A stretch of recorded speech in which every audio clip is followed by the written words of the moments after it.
Տեսնում ենք, որ բավականին դրական առողջացման գործընթաց է գնում եկեղեցիում։ Հա, նաև եկեղեցին էլ այն ներառեք ճիշտ է։ Որտեվ շատ կարևոր է, հա, Ռուսաստանը տարբեր երկրներում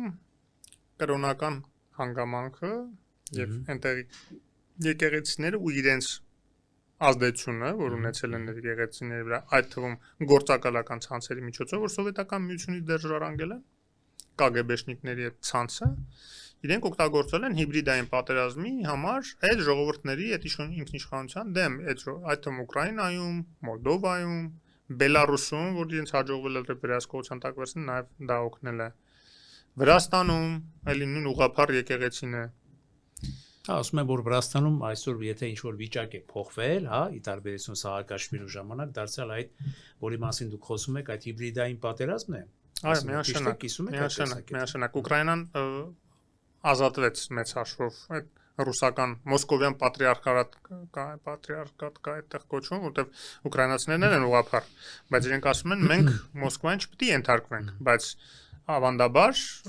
բոլոր ուղղափառ եկեղեցիները Մոսկվային են ենթարկվել, հա, բացի վրացականից, Մոլդովայինն էլ, Լատվիայինը նույնիսկ նախորդ պատրիարխը լատիշ էր, բանով, ծագումնաբանությամբ, լատիշ էր, թե էստոնացի կարող է խառնեմ, հա, մի խոսքով է, բոլորը ուղղափառ են այնտեղ։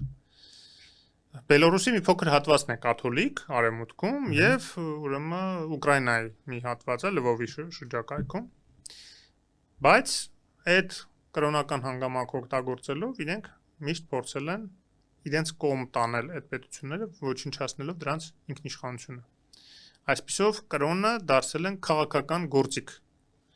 Նույնը Հայաստանում էին փորձում անել, պատահական չէ, եզրասին նույնիսկ պարգևատրում են, միջև այդ այս բանին կտրիչին էին պարգևատրում, որ այն ժամանակ Գարեգին էր կոչվում։ Ու պարգևատրելուց էլ ասում է հայ ուղղափառ առաքելական եկեղեցուներ կա, այսինքն դա լեզվի սայթակում հո չի, իրեն տեքստ տալիս են մասնագետները Պուտինին, ինչ պետք է ինքը ասի։